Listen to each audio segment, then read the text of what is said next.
The morning sun was just rising when Emily stood before her sister Olivia's apartment door, her heart heavy with confusion. She hesitated a moment before knocking. Are you planning to just leave after last night, sister? He lay on the messy bed, shirtless, speaking with a tone of grievance. Emily froze, her heart sinking at his words. She had intended to quietly slip away, but now she had no choice but to face him. No. I left my card on the bedside table, no password. We're both adults, let's just forget about last night and part ways amicably. His curly brown hair was a bit tousled, giving him a cute appearance, but his body was covered in bruises. Emily quickly averted her gaze, mentally chastising herself. Just as she was about to turn and leave, feeling a bit sore, her expression changed slightly. So heartless, sister. Is it because you're used to this sort of thing? His smile somehow sent a chill down her spine, making her shiver. It was rare for Emily to feel at a disadvantage, but this inexplicable frustration left her feeling wronged. Emily stopped, slowly composed herself, and took out a lipstick from her expensive bag to touch up her makeup. Then, she walked over to his bed, lifted his chin with her finger, and looked at his gradually blushing face. She sneered and whispered in his ear. Listen, whether you appear by accident or were deliberately arranged, you'd better be smart. I won't shortchange you on compensation, but if I find out you talk about today, I have ways to deal with you. With that, Emily quickly left the room, gradually calming her racing heart. She exhaled deeply, never expecting to find herself in such a situation. She recalled the name she had inquired about at the front desk, James. Though successful in business and exuding confidence, Emily was quite clueless in matters of the heart. Her only college romance had never gone beyond holding hands and hugging. Having encountered a jerk, today's incident naturally left her flustered. Emily entered a nearby cafe, ordered a coffee, and called her assistant, Sophie, to pick her up.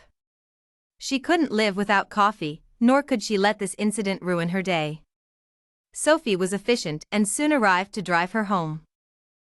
Tom, let those old foxes know I'm not feeling well today. Let's see who dares to challenge me. Yes, Emily. She appreciated Tom's efficiency and discretion, knowing when to ask questions and when not to. Emily had forgotten something and was about to knock on room 208 when she saw through the ajar door that James had just finished showering. He was drying his hair with a towel while answering a call. James, good news. Someone's investigating you. All right.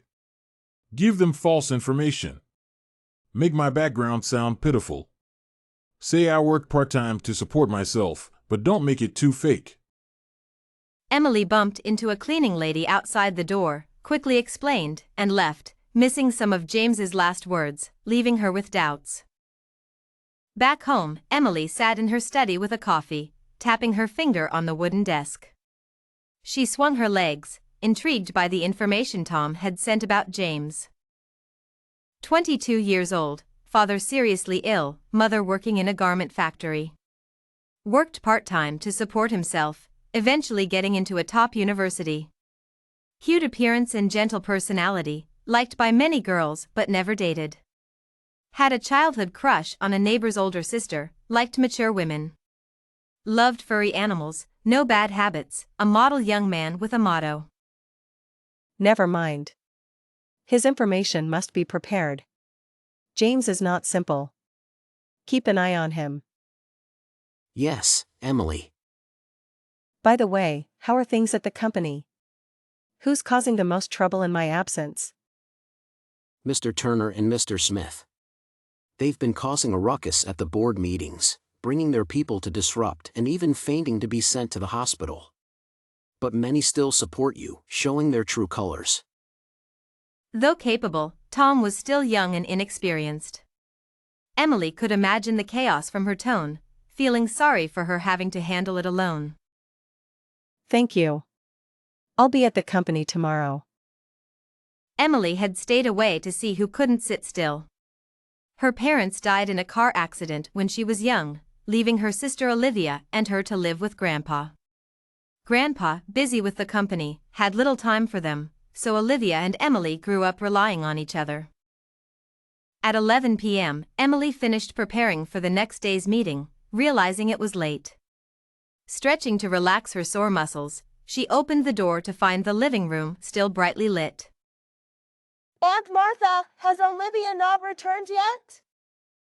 No, Miss Olivia hasn't come back. I didn't want to disturb you since you were busy. Would you like to come down and eat something? All right, I'll come down soon. You should rest, it's late. I'll call Olivia. She's been like this lately, and I'm worried. Aunt Martha, who had watched Emily grow up, had been waiting for Olivia and was now worried.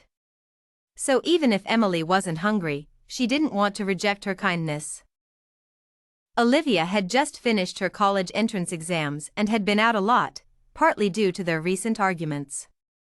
Initially, Emily thought she deserved some fun, but when Olivia started coming home late, she couldn't help but worry and get angry. Emily remembered how Olivia had gone to a bar to drink last night. Furious, she rushed to get her. Seeing her drunk and lying in a boy's arms, Emily couldn't help but slap him. She pulled Olivia away, protecting her. Grabbing the boy's arm, her long red nails dug into his flesh. How dare you touch my sister? Which hand did you use? Emily almost lost control, wanting to smash a bottle over his head. The scene was chaotic. The boy, about Olivia's age, was terrified, begging for mercy. Emily, stop it. Let him go. Olivia, sobering up, pulled Emily's arm, trying to make her release him. Seeing her defend someone else, Emily was momentarily stunned. Emily felt like a child who had done something wrong, letting go and not knowing what to do, using a cold face to cope. Emily had expected arguments and cold wars but never thought Olivia would stand against her. You always do this, never considering my feelings, always trying to control my life. Now you've ruined the only boy I've ever liked. How will people see me now?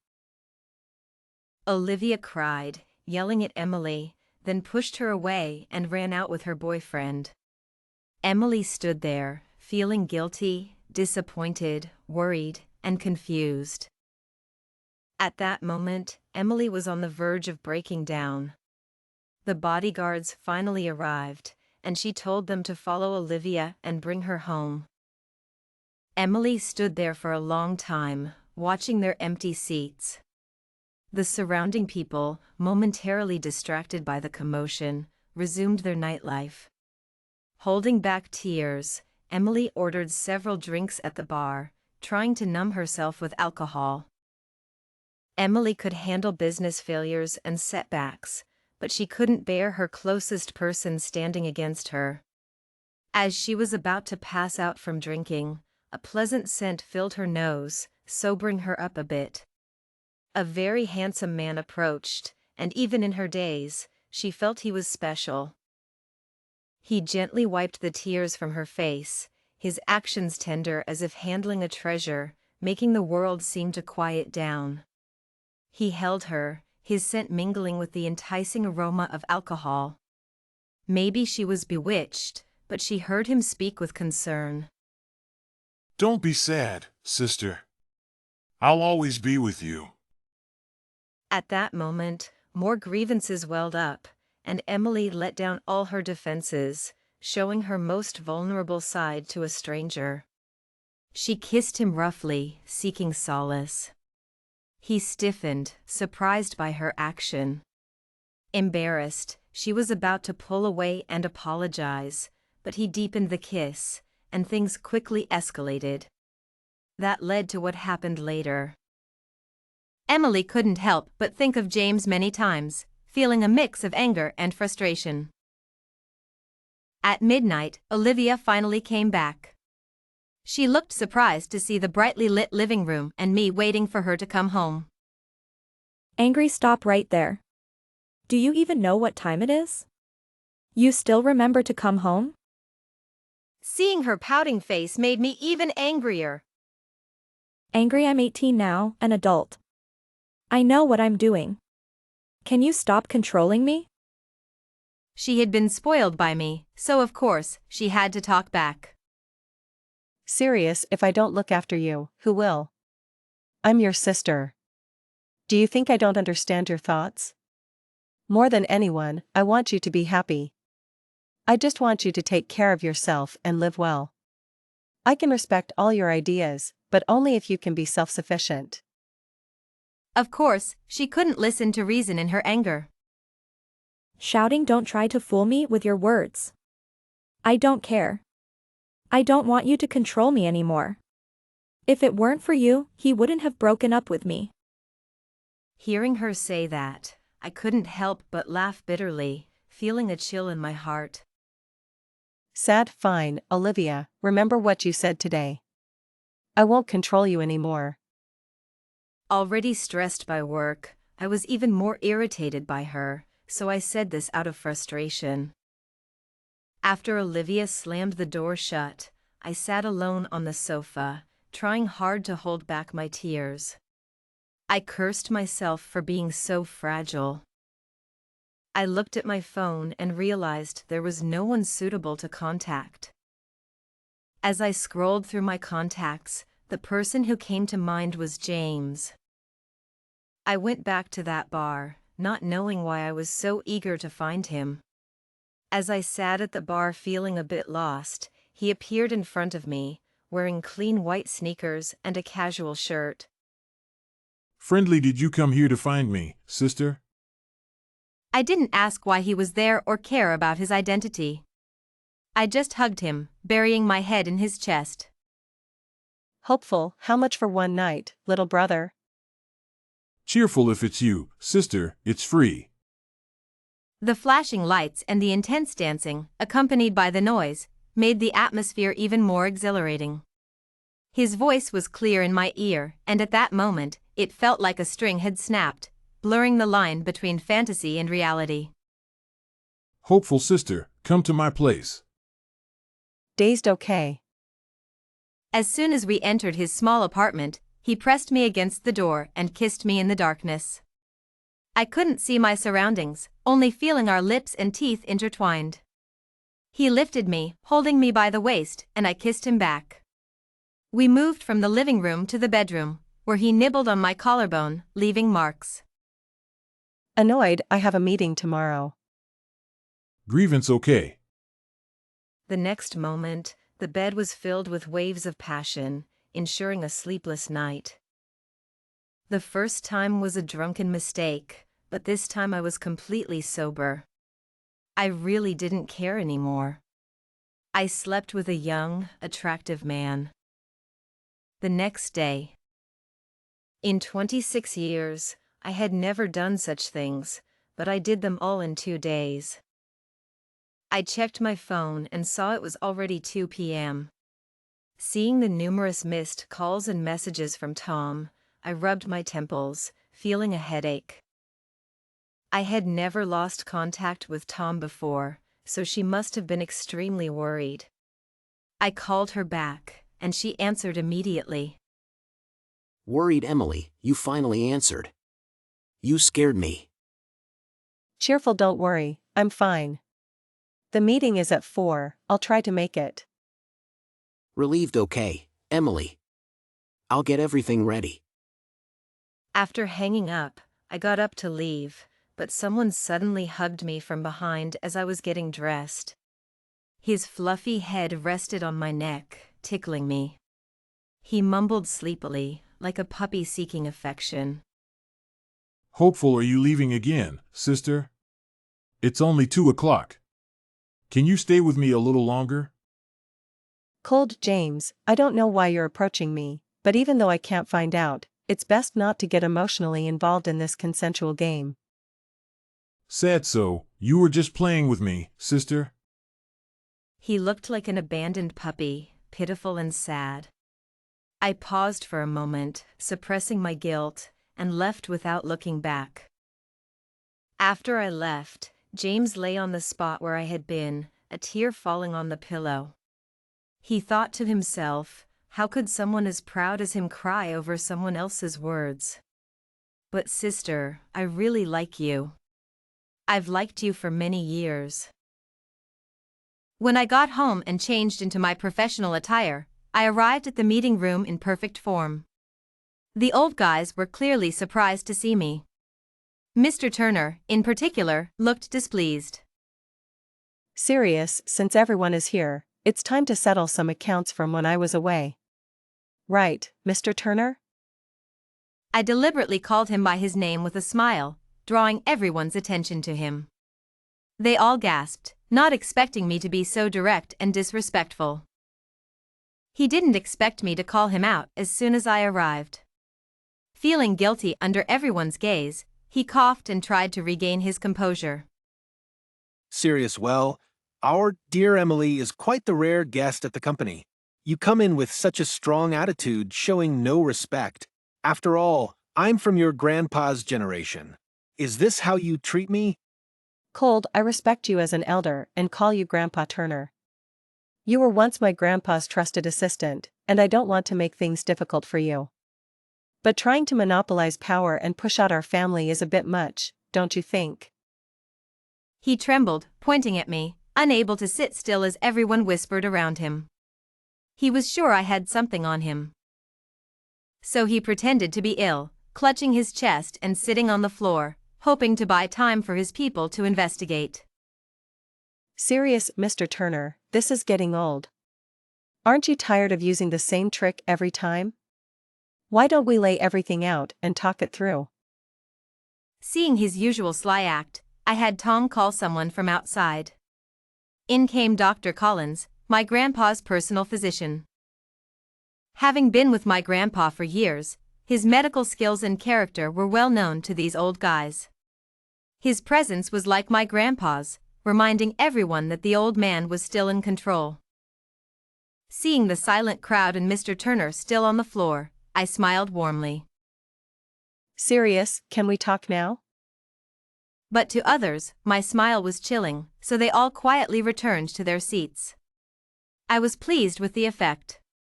Having Grandpa's people here was the right move. I exchanged a glance with Mr. Smith, then presented the evidence I had gathered. Tom had made many copies and distributed them to everyone. Sirius, Mr. Smith pretended to be in league with Mr. Turner to help me gather evidence. I hope no one misunderstands him. Mr. Turner has been head of HR for too long, and many in the department owe their positions to him. Among them are many who don't do their jobs. I'll deal with them one by one, but those who work hard won't be mistreated. I can't deny Mr. Turner's contributions over the years. The company remembers. Grandpa asked me to tell you that the future belongs to the young, and we need innovation. He hopes you won't cling to power and will enjoy your retirement. I handed him a photo of a large, beautiful farm, part of a recent resort project. He understood Grandpa's message and felt ashamed. He took off his glasses and apologized, admitting he had lost sight of his role after so many good years. It was time for him to step back, and he urged his people to support me in making the company better. Hopeful I held no grudges, shaking his hand and thanking him, promising not to let him down. Several months passed, and the Cheen family business was steadily improving with everyone's support, constantly seeking more possibilities. Olivia had gone to college and rarely came back. She seemed to be living happily without my supervision. My relationship with James, however, was quite peculiar. I thought we wouldn't see each other again after that unpleasant parting, but it seemed we had a strange connection, always meeting each other in moments of distress. One day, he was being bullied by a group of thugs at the alley entrance, his face covered in bruises. I had just finished a meeting with a client and was driving past that rarely frequented alley. I didn't intend to meddle, planning to call the police and leave. However, I heard James's voice. At that moment, I felt a sudden panic and immediately got out of the car, rushing to protect James from the group. Seeing him injured filled me with rage, wanting to tear those thugs apart. My people, I can handle, but I won't allow others to bully them. But looking at the 5 or 6 thugs around, I knew I couldn't take them all on, especially with an injured James. Fighting them wasn't the most rational choice. I calmly took out my phone and showed my call log. I've already called the police. The station is nearby. If you don't want trouble, you'd better leave now. They exchanged glances, and the leader spat angrily at James. You're lucky today. Next time, stay away from my girl, or you'll regret it. James had kept his head down since I arrived, not saying a word, as if afraid for me to see him like this. Seeing him so dejected made me furious. I kicked him lightly and crossed my arms, looking up at him. Lift your head. Weren't you quite capable in bed? Why are you acting like a beaten dog now? He looked up, eyes glistening with tears, his injured face giving him a rugged charm. All right, I won't ask. Let's go to your place and get you some medicine. Okay. I couldn't help but laugh at him, poking his head lightly. Useless. Then I'll be your useless little dog. Sis, my head is really nice to touch. How annoying, he actually managed to be cute. But unexpectedly, as I turned to open the car door, James's phone buzzed with a message. Daniel, hey James. How did it go? Our acting was pretty good, right? Doghead, but you really went all out for her to believe it, letting us actually hit you. I couldn't bring myself to do it. James chuckled softly at the message and replied. Not bad, all according to plan. I'll treat you to dinner later. She's too smart, wouldn't believe it if it wasn't real. I heard James's laughter and saw him standing there, not getting in the car, so I honked twice and shouted. What are you laughing at? Get in the car or I'm leaving. He quickly put his phone away and got into the passenger seat. Seeing him grinning at me, my mood improved, and I couldn't help but want to laugh too. Stop laughing, or you'll really look like a silly dog. At his place, I took out the first aid kit to treat his wounds. Maybe I was a bit rough, as tears welled up in his eyes. Ouch, it hurts a bit. Be gentle, sis. Sorry, it's been a while since I treated anyone. He felt the gentle breeze on his wound, my breath brushing against his face, and couldn't help but smile at me. Seeing his silly smile, I knew he was up to something. Playing with me? My time is worth millions per minute. Do you think I have time to waste on you? You misunderstood, sis. Heaven and earth can testify, my feelings for you are genuine. I leaned closer to his face, suppressing a laugh. Oh. Genuine? But weren't you beaten today because of some girl? Wronged, sis. I'm a decent guy. It was his girlfriend who kept coming after me. I rejected her many times. I'm your little dog, I belong to you. He described it animatedly, and I couldn't help but laugh at his antics. All right, my little dog is the best. And so, our relationship grew more ambiguous. We had a veil between us, both hiding things from each other, but neither of us exposed it. Sometimes, this sense of mystery can sustain a long-term relationship. No need to overthink or weigh the pros and cons. Just being together because of mutual affection, and if we part, it wouldn't be hard to let go. More than lovers, we were better suited as companions. At this moment, I had already picked up my coffee cup for the 8th time, taking a calm sip. Of course, that is if you ignore my slightly trembling hand and my deliberately evasive gaze. Someone, please explain to me why my blind date is James. In contrast, James seemed much calmer, as if he had known all along. He smiled at me, showing his signature little tiger teeth when he caught me sneaking a glance at him. What exactly is going on? Sis, as you can see, your childhood friend, James from the Turner Group. You can also call me James. I almost choked on my coffee, wiping the corner of my mouth with a napkin, trying to maintain a calm and rational appearance. You're James? Why didn't you tell me earlier? If I had known you were James, how could I have? Thinking about having been intimate with my former little tag-along. It's really unbearable to look back on. I'm 5 years older than James, and he's only a junior in college this year. James used to love sticking to me when he was a child, probably because kids like to play with older children. At that time, my parents had just passed away in a car accident, and the house was in chaos. Grandpa was trying to rebuild the family business alone and couldn't take good care of me and my sister. To avoid worrying Grandpa, I would secretly think about my parents in corners where no one could see. But strangely, James always managed to find me. Don't cry, sis. James will always be with you. I couldn't help but laugh through my tears, teasing him for making such big promises at such a young age, but I also felt very warm inside. What I didn't know was that James had genuinely planted that seed in his heart back then. Good times didn't last long. Not long after, the Turner family prepared to move to City A, and James and I were separated. I still remember how he cried his heart out when he left, clinging to my leg and refusing to let go. It took a lot of coaxing and promising to visit him before he reluctantly agreed to leave. For a long time after that, the Cheen family experienced ups and downs. Grandpa often moved us around, and with the underdeveloped internet, I gradually lost contact with James. Over the years, the name James had long been buried in the distant memories of my childhood, unmentioned and forgotten. Seeing him sitting in front of me now, with our relationship so ambiguous, I felt a bit dazed, a strange sense of joy. Just then, a phone call broke the eerie silence.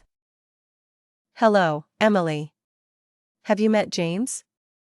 This kid was closest to you when he was little, and Grandpa Turner likes him a lot too. Remember to come home early for dinner tonight. Grandpa Turner is coming over, and don't forget to bring Olivia. We mustn't be impolite.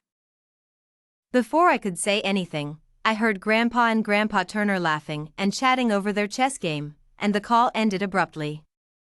I looked helplessly at the ended call screen, then at James, who had been staring at me. The two old men want us to go home for dinner tonight.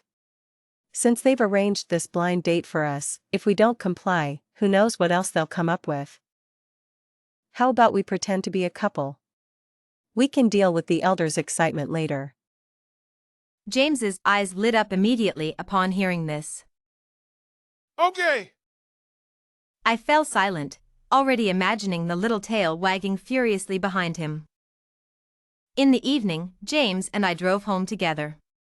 The usually quiet villa was brightly lit, and laughter could be heard from inside. Standing outside, I felt a sudden pang of emotion. Since my parents passed away, this was the first time the house had been so lively. Yes, this is what a home should feel like. All I ever wanted was the simplest, most ordinary warmth. Let's go, girlfriend. Just a pretend girlfriend. My heart belongs to my career. I led James inside, trying to hide my momentary flutter, but I missed his quiet mutter. Humph, one day you'll be my real girlfriend. As soon as we entered, the two elders greeted us warmly. Oh, finally here. Huh. I can't believe how much you've grown in these years. Haha, indeed. Emily has grown into a beautiful young lady, and James is quite the handsome young man. Oh, my only hope in this life is for my grandson to marry a capable, sensible, and beautiful girl like Emily. Hey, old Turner, my Emily isn't someone you can just marry off. You have to see if old Cheen agrees. Ha! Grandpa, what are you saying? Of course, I'll always stay with you. Ha ha, that won't do. James will be anxious, won't you? Seeing that James and I hadn't let go of each other's hands since we walked in, the two grandpas exchanged a knowing smile. I instinctively wanted to let go of James, but he held on tighter. Yes, Grandpa. Marrying Emily has always been my dream. His eyes sparkled like stars, his serious expression free of any impurities. It was a sincerity I had never seen before, and I was momentarily stunned. Indeed, sincerity is the ultimate weapon. At the dinner table, the atmosphere was warm and harmonious, with no trace of the years of separation. It felt like a close-knit family, which wasn't surprising given our long-standing friendship. The company has long been handed over to James's parents. He no longer wanted to stay in a distant foreign country, and James wanted to return home, so they made the arrangements and came to find us. The two elders, having been comrades in arms and growing up together, naturally had much to reminisce about after so many years apart. They hadn't been this happy in a long time. Meanwhile, Olivia, usually lively, seemed unusually quiet, her eyes red as if she had been crying. I had always had Tom keep an eye on Olivia, so I knew the reason. After I had a talk with Olivia's boyfriend, he confessed that he was only with her for her money. Even Olivia, who was deeply in love, couldn't tolerate it anymore after seeing the inappropriate photos of her boyfriend with many women. Seeing my pampered sister suffer so much outside, I felt bad but didn't know what to say. I silently placed a piece of her favorite sweet and sour pork ribs on her plate. Olivia was surprised, clearly not expecting me to comfort her. Her eyes brightened, and she placed a piece of pork rib on my plate in return. I smiled helplessly.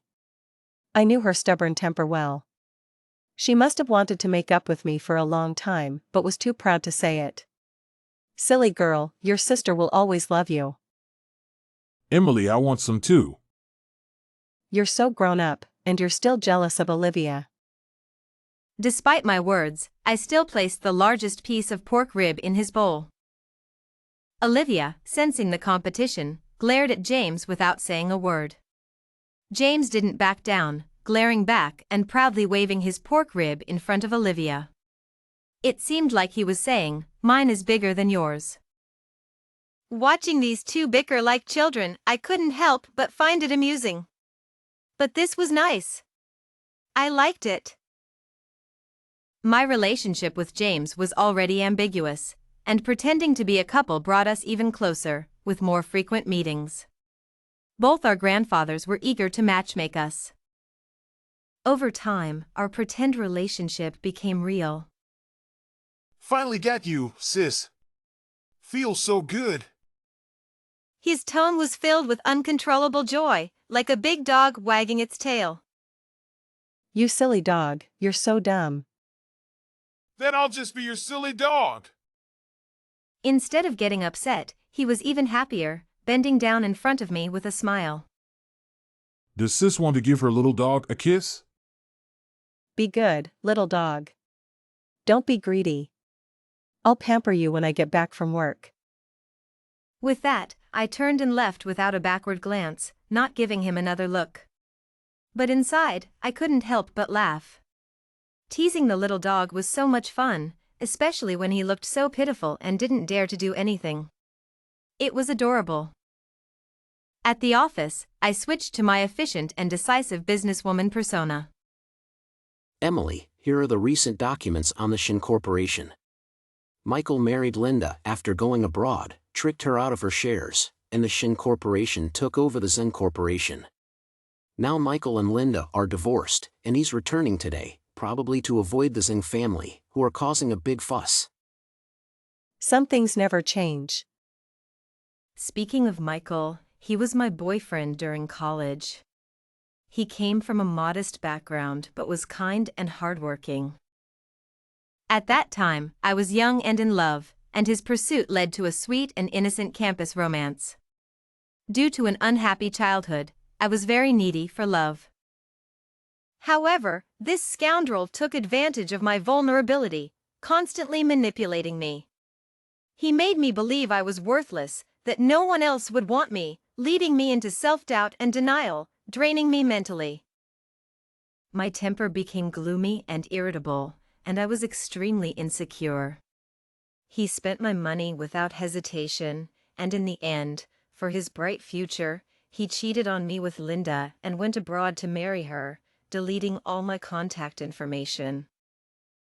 I suffered for a long time, working and studying day and night to numb myself, and it took a long time to recover. Now, looking at Michael's face in the documents, I felt a wave of disgust. How could I have ever liked such a scumbag? Just then, James called. The ringtone, set by him with a playful tone, rang out. Sis, answer the phone. Your darling James is calling. Hello, what's up? Sis, your little dog misses you. Can I come to the office? I made your favorite sweet and sour ribs for lunch. Be good, don't make trouble. I'm working. Sis doesn't love me anymore, won't even let me come to the office. Sis is going to abandon her little dog. All right, be good. You can come if you want. I miss you too. Great! I'm coming over right now. Hanging up, I looked at the end call screen and shook my head. This clingy boy, really. Meanwhile, on the other end, James had made the sweet and sour ribs 5 or 6 times before they were barely good enough. James, let me have a taste. I've never seen you cook before. Keep your dirty hands off. Then he carefully placed the sweet and sour ribs into a lunchbox, his expression unusually serious. Daniel wasn't embarrassed, just shook his head and sighed at James's diligent figure. Sigh love really is something else. James didn't refute, instead smiling slightly, thinking about how happy he would be when Sis tasted the food he made. A knock on the door interrupted my thoughts. Thinking it was Tom, I took a sip of coffee and continued reading the documents without looking up. Come in. Your little dog is here. Did Sis miss me? He leaned down, wrapping his arms around me as I sat in the chair, burying his face in my neck and asking in a muffled voice. Yes. However, James's eyes caught the name Michael on the documents, and his expression darkened, his tone becoming low and unclear. Sis, what are you looking at? Nothing, just a competitor. I didn't notice anything wrong, thinking he was just being moody again. But he suddenly pulled the swivel chair, making me turn around. He leaned down, trapping me between the chair and himself, getting closer, his tone very strange. Really? But I saw the name Michael. Yes, he's coming back. This seemed to touch a nerve, and he asked angrily, gritting his teeth. So, Sis still has feelings for him? James, watch your tone. Are you doubting me? James was silent for a moment, suppressing his anger and emotions. Sis, please answer honestly. No. My tone was cold, crossing my arms and looking at him indifferently.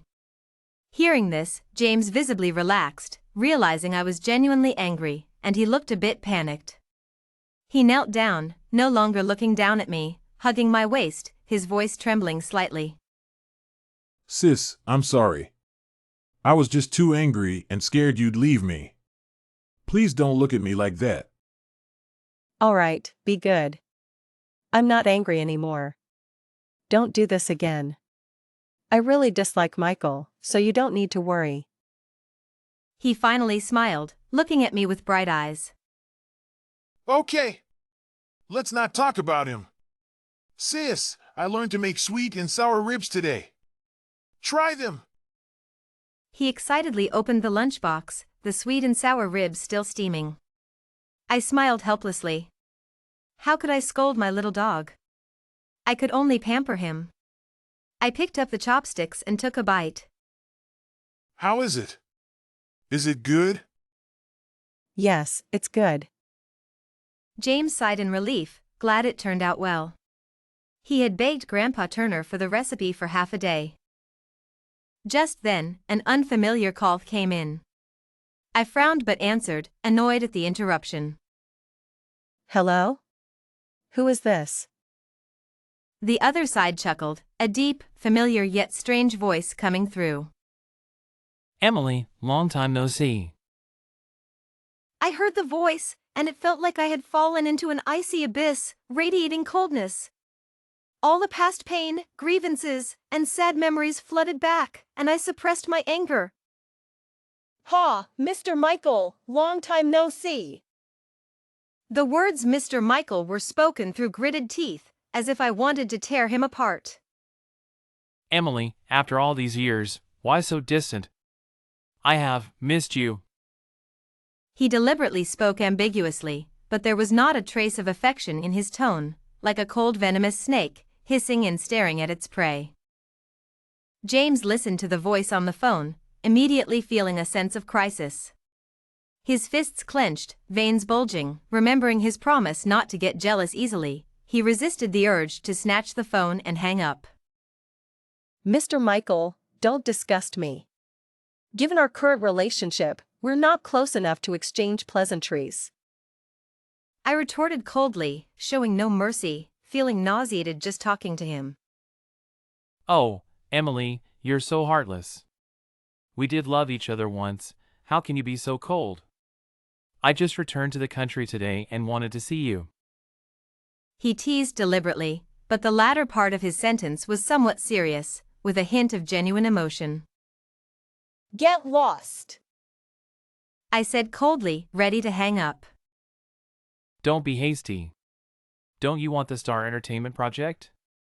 He chuckled, knowing exactly how to hit where it hurt. I hesitated. Star Entertainment was a big deal, with many companies eyeing it. The board had been pressuring me, causing endless headaches. I hadn't expected that Michael was the owner behind Star Entertainment. I had underestimated him. I lowered my eyes, my gaze darkening, gritting my teeth. Location, time. Ha! I love dealing with smart people like you. Let's meet at the usual place, the cafe next to a university. I'll pick you up tomorrow afternoon. No need. I immediately hung up, not wanting to say another word. However, just after hanging up, I noticed the person beside me, head down, lost in thought. Are you going to see him? He looked up, eyes full of anger and grievance, fists clenched, fingers turning white from the strain. Seeing him like this, I felt a pang of guilt, as if I had done something terribly wrong. I took his hand, gently comforting him. Don't be upset. The Star Entertainment project is very important. I have to secure it. If you're worried, you can secretly come with me, okay? James struggled a bit but was visibly moved. Do you really have to go? I looked at him, silently nodding, my gaze firm. James knew that once I made a decision, I wouldn't change it. He sighed softly, holding my hand, reluctantly agreeing. Emily, you know, I once came looking for you. I secretly returned from abroad during a holiday without telling my parents. It was a difficult journey. I didn't dare use the money in my card, afraid of being discovered. I worked odd jobs and relied on bits of information to find you in a city. It was unfamiliar and vast. I asked many people and searched for a long time. When I finally found you, you were happily chatting with Michael in that cafe. For the first time, your smile felt so blinding. I was shocked, unable to believe what I was hearing. To me, he was just a childhood playmate, long forgotten in the memories of my youth. James, I didn't know. He smiled self-deprecatingly, lowering his gaze. That day, it was snowing heavily, very cold, but my heart was colder. You were more beautiful and outstanding than I imagined, and I was just a stranger to you. I didn't want to trouble you, so after seeing you, I left. I felt a mix of guilt and pity, my heart aching. James, why? He looked up, his gaze sincere and devout. Because I promised to always be with you, and I won't break that promise. Even if you don't want me, I'll silently protect you, forever. I was stunned, overwhelmed by the stubborn and passionate love of the young man, not knowing what to say. But my heart felt incredibly warm, touched, filled to the brim. It seemed that all the love I had longed for, but never dared to express, was suddenly pouring towards me. It turned out that there was always someone, in a foreign land, stubbornly and persistently remembering me, loving me, and choosing me. I looked at him, tears streaming down my face, overwhelmed by complex emotions. I promised to visit you, to never forget you, but He looked pained, gently wiping my tears with his thumb, kissing the corner of my eye. Emily, I don't blame you. You don't have to do anything. As long as you're willing, I'll cross mountains and seas, through crowds, to come to you. You just need to stand there and let me love you. Anything you want, I'll give it to you, no matter what it is. You deserve the best, and no one can hurt you, not even me. For years, I had carefully built myself up, wrapping myself like a hedgehog. Everyone only cared if I was strong, never asking if I was in pain. They took it for granted that I should be tough and cold, habitually standing in front of others, shielding them from the wind and rain. But today, someone told me that I deserved to be cherished, that I could be weak, that I was worthy of love. Tears fell like broken pearls, as if years of grievances had found an outlet. All the pain and tears, finally, someone knew, someone understood, someone cared.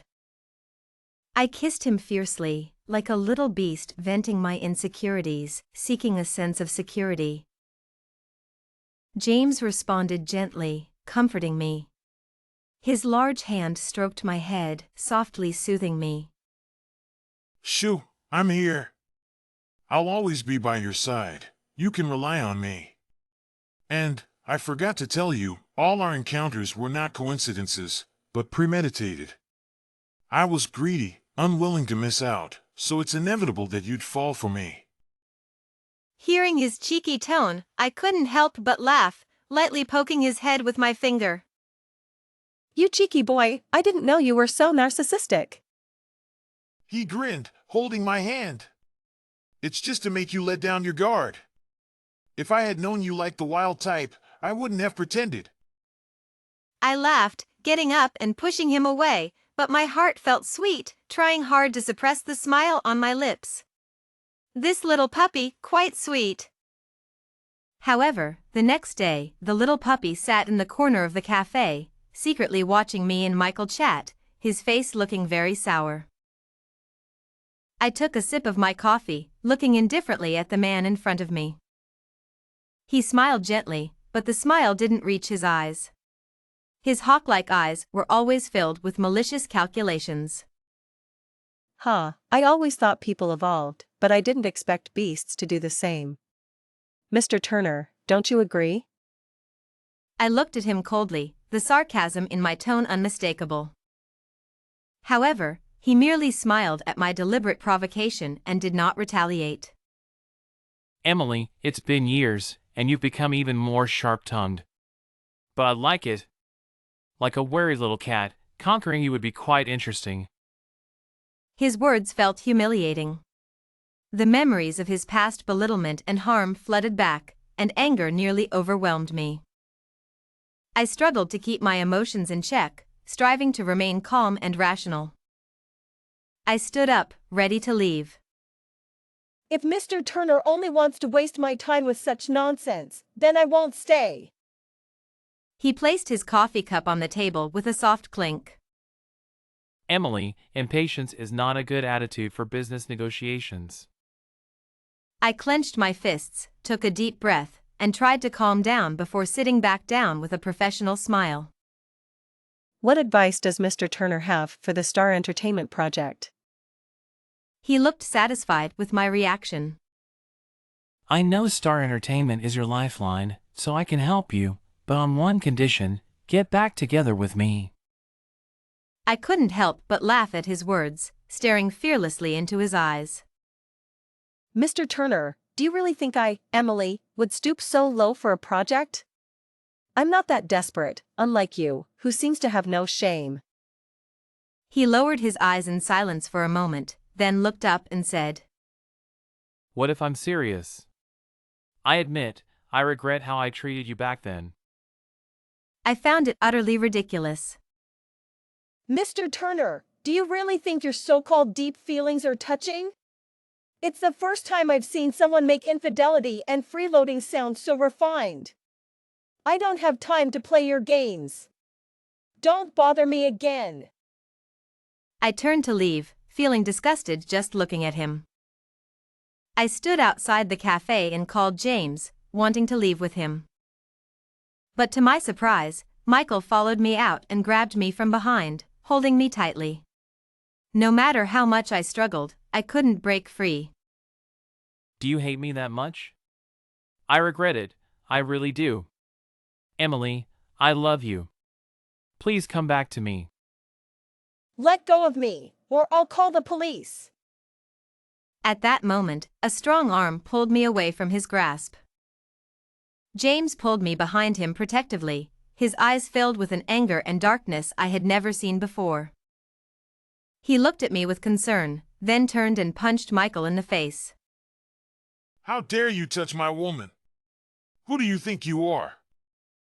Michael's glasses shattered, and blood trickled from the corner of his mouth. He wiped the blood with his thumb, smiling with a hint of madness and obsession. He threw away his glasses, and the two started fighting. I stood there in shock, then quickly called the police.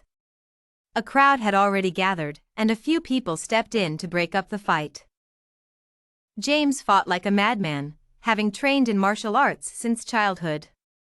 He was relentless and fierce. Even though he was injured, he seemed impervious to pain, venting his emotions. Michael was nearly unable to stand, and I rushed forward, crying, to break up the fight. James, stop. You'll seriously hurt him. James seemed to regain his senses at my words, afraid of hurting me. He stopped, breathing heavily.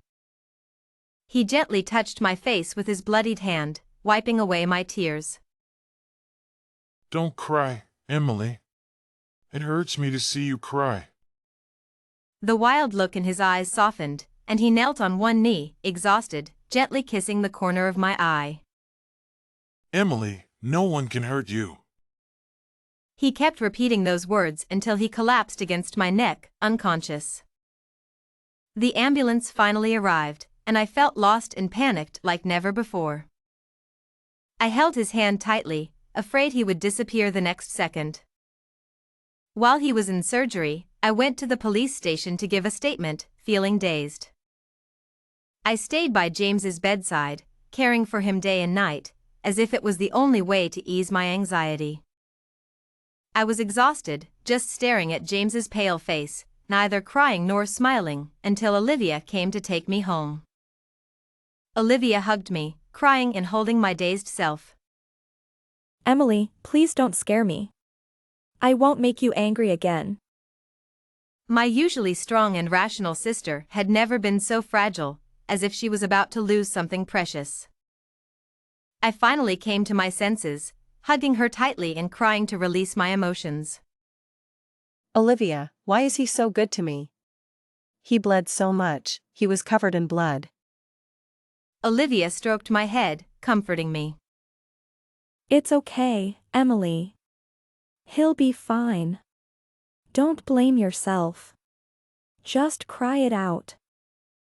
I cried myself to sleep in her arms. Olivia sighed, gently holding me.